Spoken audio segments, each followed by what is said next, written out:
Welcome to the latest episode of the Hunter Baumgardt Sports Podcast. My name is Hunter Baumgardt, your host. You can follow me on Twitter and Instagram at HunterBOnAir. Also, be sure to like the Facebook page, Hunter Baumgardt Sports. Remember, you can watch or listen to the podcast, whichever is easier for you. You can watch on YouTube or listen on SoundCloud. Just search Hunter Baumgardt Sports Podcast. Well, I am super excited for the interview that we have today. Seth Everett, National MLB Insider, is going to join me to talk about all things baseball. Where does the sport go from here? They are in some serious negotiations. Does he think there will actually be a season?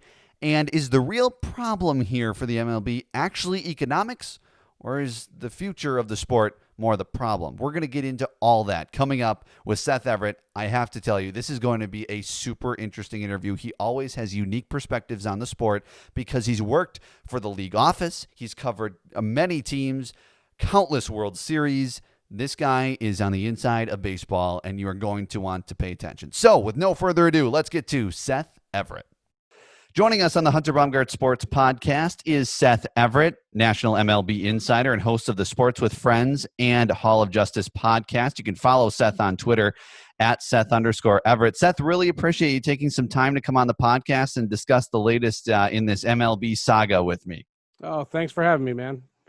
Yeah, no problem. Appreciate it. You're safe. Yeah. You're good. You have better lighting than I do. Yes, it's I am safe and good. A little better than these lights are hot, so no offense. I'd rather be in the dark because it's cooler. The weather's getting warmer, man. For sure, and I have a fan on in here, so I totally understand. Smart. You came prepared. Yes, a little bit, but so let's get first. I always like to get a background on each guest that we have on the podcast. So okay. I'm just wondering, you've been around the game of baseball for a long time, and before we get to the current situation, the MLB, I want to give our viewers kind of a taste of how your career has gone. Stops in many different places, some different sports. In my opinion, your opinions on the sport of baseball are super unique and really interesting and well thought out. So were there specific jobs that you've had in your career that have contributed to your depth and knowledge in baseball and your insight, or has it just slowly grown at each job over time? I mean, I'll skip over the other sports because, I've covered other games, but my first gig in any form of baseball in 1995, I covered the New York Penn League. I was the Auburn single A affiliate of the Astros at the time. And on that team, Manny Acta was our manager, Julio Lugo was our shortstop, and Ramon Castro was our catcher, and they all went to the majors. And I rode the buses with them, and we had a great summer. It was so much fun. I was 20, or maybe 21. What a great summer. It was so much fun. And I learned then that, I didn't love play-by-play, and I didn't love the minors enough. I didn't love play-by-play enough to stay in the minors. Okay. I wanted to get to the big leagues. And I just wanted a job. If I was going to cover baseball, I wanted to cover the big leagues. I wanted to experience what that was like. And luckily, I got a gig the next, about 18 months later, I got a gig covering the Rockies in 96. And the Rockies were, I was working with the Broncos and the Avalanche too, but the Rockies was a real fun thing. That was when they were in the midst of their sellout streak. Coors Field was packed all the time. It was gorgeous. It was brand new. And I was really, really lucky. I saw Larry Walker's MVP year in 98.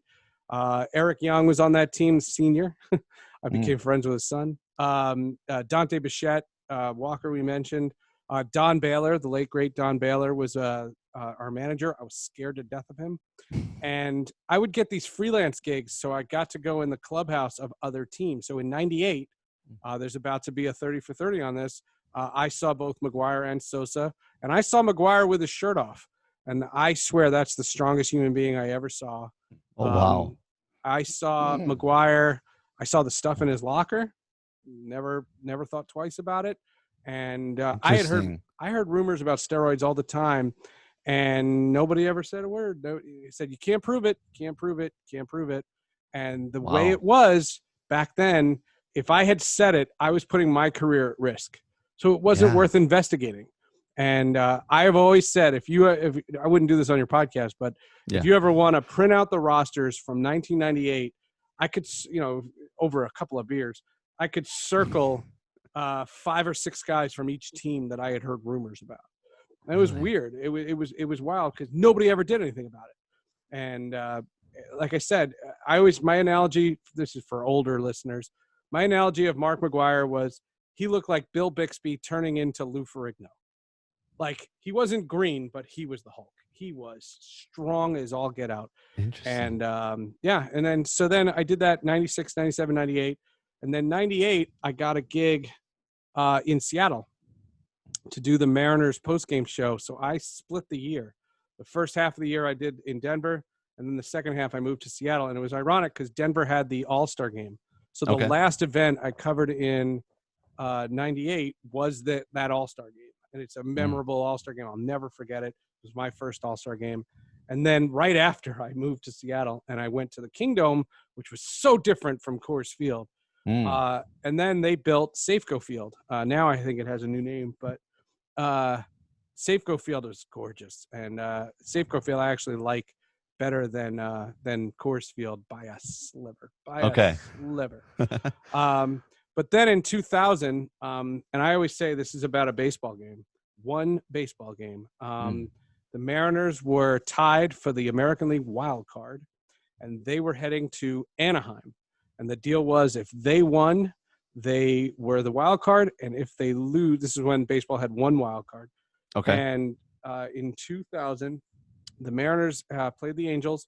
And if they won the wild card, and if they lost, they lost the wild card. It was literally winner go home. Sure. They won that game, and a turn of events happens because the Mariners go to the playoffs. They play Chicago, and then they play the Yankees. And I traveled to New York to meet to cover the Yankees Mariners ALCS, and people didn't know that I was from there. And Major League Baseball was launching something called MLB Radio. And I met them, and I'm always convinced that you don't get jobs based on tapes. That's not how life works. And you get jobs when you meet people, when they know you, when they see you. And I had lunch with a bunch of the people from the league office, and that was a great benefit. And I wound up getting the gig to move to New York to get the work for MLB, and I worked for the league office for 8 years. And the benefits there is you get to see where the bodies are buried. You know all the secrets. I knew everything, and I knew everybody. And I left in 08, wound up going to Sirius XM. Then I did Baseball Tonight for ESPN. And then I worked for the Phillies in 2011, which was a great experience. And then I worked for the Mets in 2014, which was less than a great experience. And all the while I was doing Fox Sports Radio and NBC Sports Radio, covering the game as much as I was able to. And, you know, I owe a lot to the history of it, and I owe a lot to what it was, but it's changed, and it's a different sport now. And I don't think it's because I'm getting older. I think it's a really, really different game. Yes. No, I completely agree. And I think it's interesting. It's rare that you get to talk to someone who worked in the league office. Tell us a little bit about how that was, because obviously, it's, all we hear about it is from the people who work there, but it's rare that you get a chance to, and obviously from the media as well. So what was that like? I had a great experience. They were wonderful. You know, they were launching MLB Advanced Media. That was a big deal at the time. And, you know, I came from a traditional radio background. So originally when I took the gig, it was supposed to be on radio and satellite radio.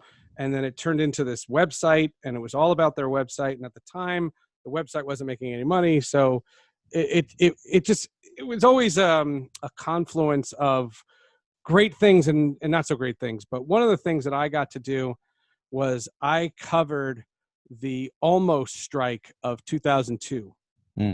And we would do a radio show till I think 6 o'clock. And then I would go over to Park Avenue where the commissioner's office was, and we would camp out waiting for news. And that's where I got to know all the parties that be. I met Don Fear there, Gene Orza, and then I met Rob Manfred. And Rob and I became pretty decent friends. And, you know, sometimes we would go for pizza. Sometimes we would get a beer. It was always just getting to know each other. And that was a great experience. And then I participated in something called the Rookie Career Development Program, which is every team sends 3 to 5 of their top prospects to this resort in middle of nowhere, Virginia. And it's 4 days of seminars about how to be a Major League Baseball player. So there's a seminar on money. There's a seminar on teammates. There's a seminar on the media. That was my thing. And my job, in addition to speaking at the media panels, was to interview every player for practice for them. So I would do interviews. That's how I met Brad Penny and Josh Beckett and Barry Zito and Torrey Hunter and Jock Jones, David Wright. Like all these guys, I met them when they were babies, and I was similar in age. And we would hang out because it was always the weekend of the divisional playoffs for the NFL. So that Saturday night, the seminar would end. We'd all go to the hotel bar because there was nothing in where we were. And we would watch the playoffs together. Interesting. And those friends became friends for life. And it was a funny story. A couple of years ago, when David Wright retired, I said, that's the last current player that I had a beer with. Because I'm 46 now. So the guys that I hung with are no longer playing. Gotcha. Interesting. And you obviously mentioned there that you and Rob Manfred became friends, and obviously the MLB, he's obviously getting a lot of attention right now as they try to work out a deal here. And I am interested in knowing what he's like in person, because obviously you know him better than I and all of our viewers. So tell us a little bit about Rob Manfred, the commissioner of baseball. Well, he's a really nice guy. He and I are not on the best of terms right now. Okay. If you ever want to know anything about Rob Manfred, go to my podcast, Sports with Friends. Okay. We did a couple of podcasts that are pretty damning for him. Okay. There was some information that some inside people that I became friendly with that just ripped him to shreds. I'll plug a book. There's a book called Baseball Cop, written by a guy by the name of Eddie Dominguez. And Eddie Dominguez is a former Boston police detective who was an investigator for MLB for years. And I met him at that rookie program. And we were tight then, and we're still tight. And Eddie was unceremoniously fired from MLB by Manfred, and it was because of stuff that Eddie had learned. And Eddie wrote a book called Baseball Cop, and he did a podcast with me, and Rob Manfred heard it. And we haven't really spoken since. So. Gotcha. And I think that he is, he's not to blame for all of baseball's problems. Sure. But I think that he is naive and really thinks of himself in a light that is not. He doesn't see baseball as having the problems that I see. I think baseball has real problems, and I don't think he does. Okay, interesting. And I do want to get into this MLB situation because it's obviously fascinating, and everybody's kind of wondering if we're going to have baseball this year. And there's a lot of different things going on with it. National Baseball Insider Seth Everett joining me on the Hunter Baumgardt Sports Podcast. You can follow him on Twitter at Seth_Everett. So let's dive first. Just give me your impression of what's going on, because having been around the sport for such a long time, this kind of has to be driving you crazy a bit. But does this ever so turbulent negotiation period surprise you at this point? No, it doesn't. And I'm sorry, but my answer is the opposite. I don't like this plan. I don't like the plan that they have put together. And forget the money. I can outline the money easily, but I like the NBA plan, because if you've ever been to Disney World, there's only 3 roads that get in and out of there. That is as close to contact tracing as you can have. Yep. The NHL, if the NBA gets like an A or an A minus, the NHL gets like a B or a B plus, because I like their plan. I don't know their cities yet. Plus, their players were allowed to go home, and you don't know where home is. Home could be Europe, and how are they getting here? So I think it's an incomplete as far as hockey is concerned. Baseball doesn't want that, and they can't really do that because of weather. The Arizona plan was shut down by the players. They don't want to be away, and that changed everything for me, because they want to be in their home parks, and that to me is day camp. There's reasons why people are not sending their kids to day camp. You don't know where the kids are coming, and you don't know where they're going, and that's baseball. And I asked Torrey Hunter, I'll name drop real quick. I asked Torrey Hunter on my podcast, I said, do you think the players, he's 2 years removed from the game, so he knows all the guys in the game. Sure. I said, do you think the players will respect the quarantine rules? And he laughed at me and he goes, quarantine rules? He says, half the clubhouse is going to be on Tinder during the anthem. And once I heard that, I said, I don't want this happening. And I'm not so concerned about the players getting it. I'm more concerned with the general managers, the managers, the pitching coaches, the hitting coaches, the trainers, the PR directors, the front office execs, all people who are in their 50s, 60s, and 70s. Yep. And they're all over my goddamn Facebook. And they're going to go because they're going to, they're baseball lifers, and they're going to, stick with it, and they'll be exposed. And I don't like this plan.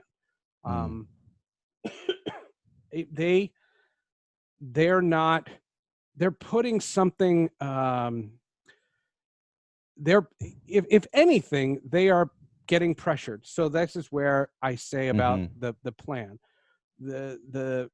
If it's economically driven, I think it's literally maybe 40-60.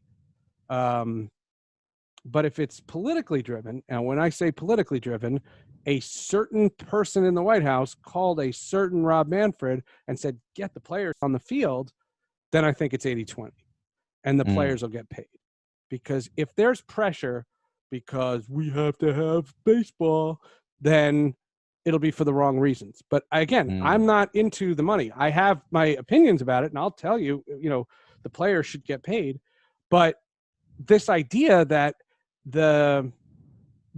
I don't like the plan. What I'd rather them do is gas this season and blame it on COVID. And because the NBA and the NHL have these shortened windows, and if you think about it, each league is going to be decreasing its size in half every 10 days. That's wonderful. That's safe. Yep. That's not what baseball's doing. And people said when the pandemic struck and sports stopped, people said, oh, poor NBA and NHL. But the reality of it is they have less to do. Yeah. And the MLB has too much ahead of itself to have a substantial season.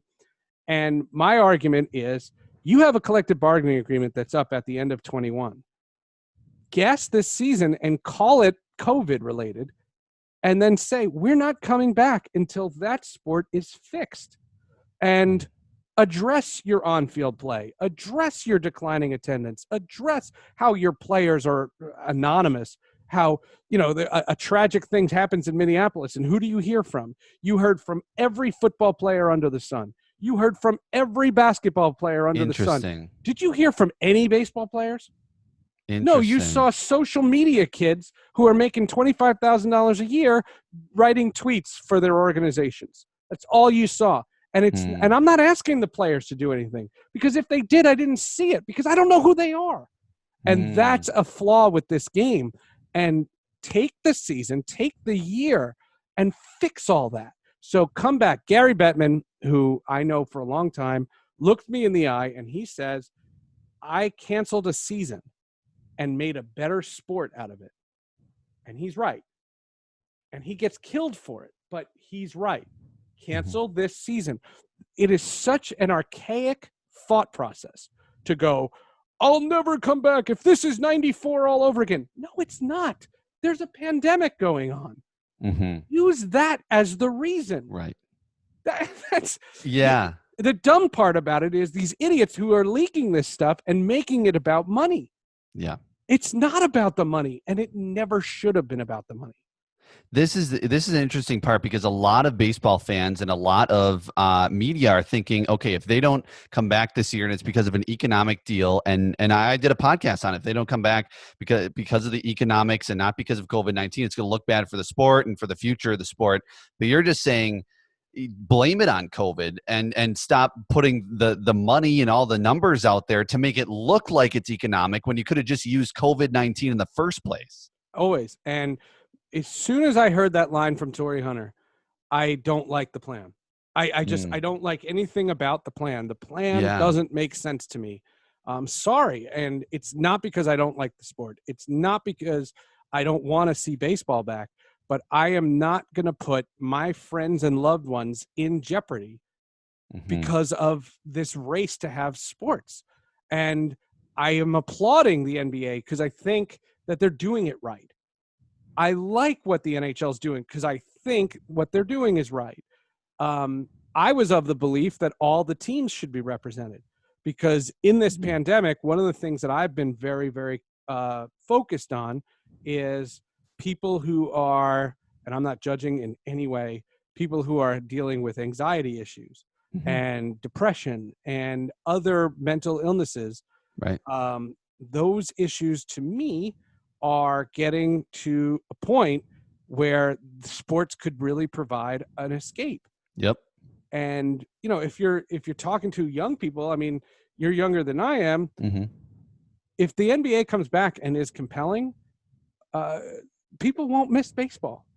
Yep. And the NFL is happening come hell or high water. Right. Yeah. They're doing it, and I don't know how they're doing it, but whatever. But they're doing it, that behemoth, because the difference is they're getting paid their TV contracts regardless. So they're putting on a product. Yeah. It might be Madden, but we don't know. Right. Exactly. But they're putting something on. Right. This is different. This is they are trying to do all the home ballparks, and that's can they go to Canada? Yeah. They can't really go to Canada. So where do the Blue Jays play? I've heard Buffalo, and I've heard all these different things. And again, what? And all the stadiums with domes, and this argument about the playoffs and expanded playoffs. So now the World Series is in November, and every time I hear about the World Series in November, it becomes a situation where my argument is, I always say, I want Cleveland to play Colorado in the World Series and a blizzard to wipe out both cities. Because it would just finally show them to shut up and play the game closer to October as they can. I think, and I'm going to ask you one last question about whether you think there's baseball this year, considering all of this. But I think, it's interesting we're focused on this economic side of it, but there's this huge health, there's this 67-page health document that, has all these protocols. And not only do you have to get through this economic, and if they agree on salaries and whatnot, that's great. But then, like you said, it's playing in the home ballparks, which is just going to create such a nightmare because you have travel. Even if you do the 10 teams in regions, you still have a ton of travel. Yeah, the Rockies are getting on an airplane everywhere they're going. Right. They're not taking a bus. And what do they do? And, I understand that creative part of it.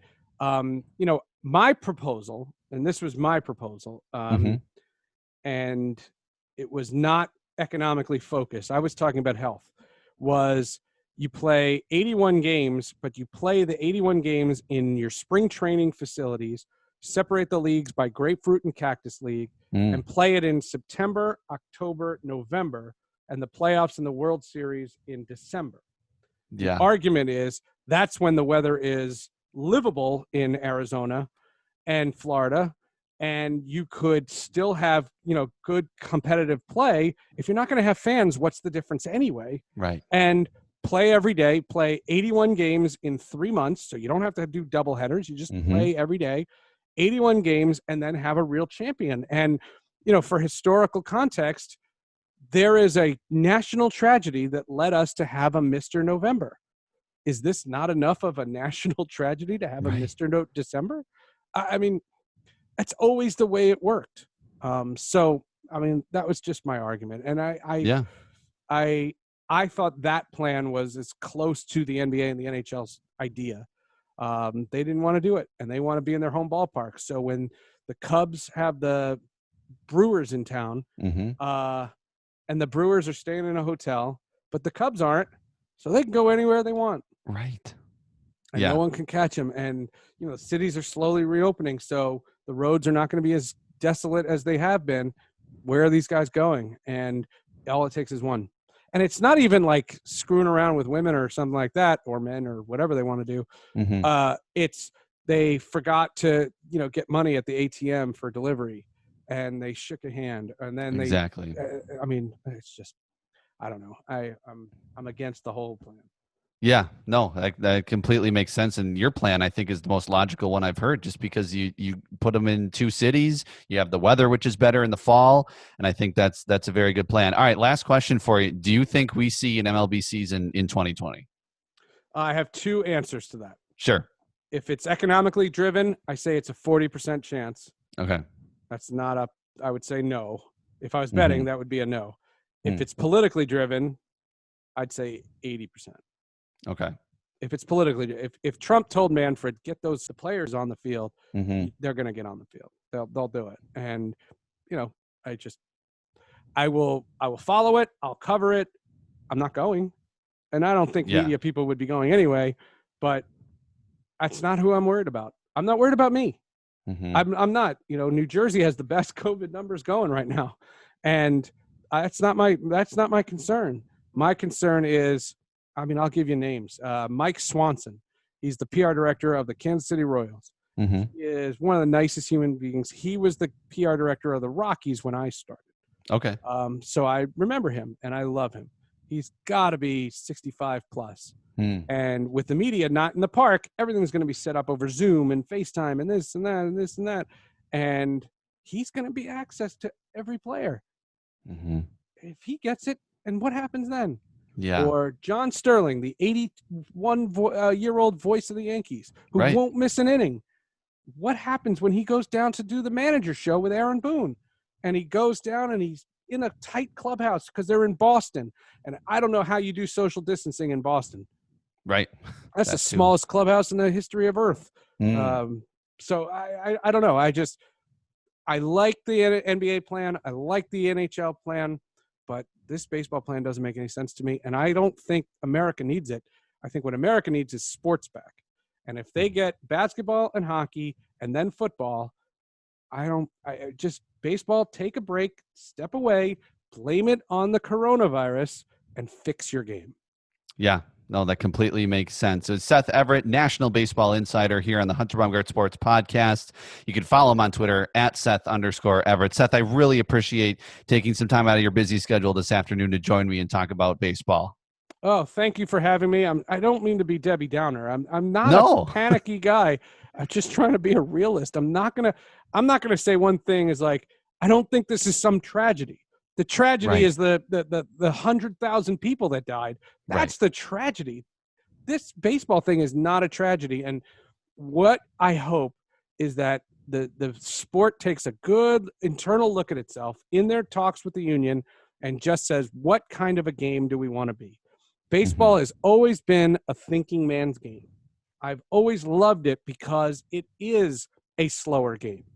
But it's too slow now. And this fakakta launch angle, and there's no running anymore. There's barely any defense, and the home runs are stupid, and all the strikeout numbers are obnoxious, and the bullpens are great, and just it's all of that. And I had a general manager tell me at the winter meetings 2 years ago.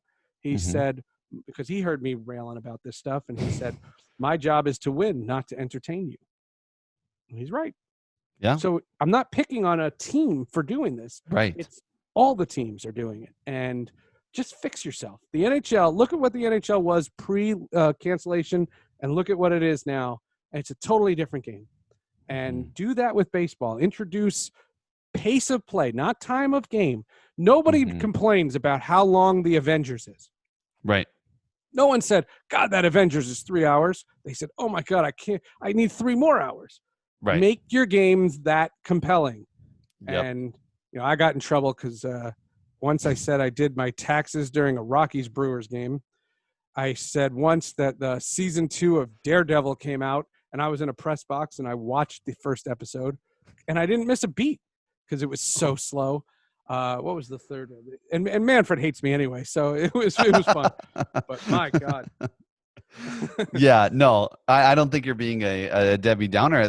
That's why I love having you on. I've had you on a couple of my shows in the previous, and I just really enjoy your take. And I think it's very unique in a thought process that, fans, a lot of us and me included, have just been, okay, why aren't they getting a deal done? It's all economic. But if you think about the big picture of the sport, like you do and like you have for so long, I think it opens a lot of people's eyes. And I think this podcast will do that. I hope so. I just want it to be, I don't want a Band-Aid on this, and I don't think they need to run to a city.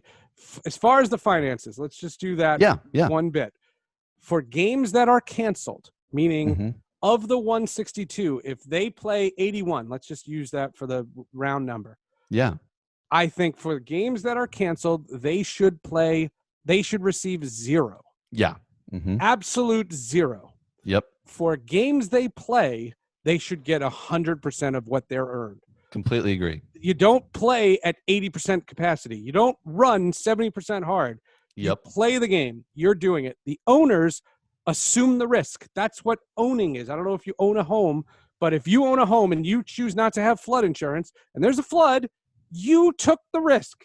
Yep. And that's what baseball is. And that's what the owners are. And if you look at the payrolls, let's just say the highest payroll, what's the Dodgers? Yeah. Just again, for the sake of my brain, just say that their payroll is $250 million for this year. Half of that would be 125, and that's the highest. The medium would be would be about 80 or 90 million. What billionaire owner cannot afford 80, 90, even $125 million? And people say, well, look at our books. We're not making any money. No kidding. What'd you make last year? And what'd you make the year before? And what'd you make the year before?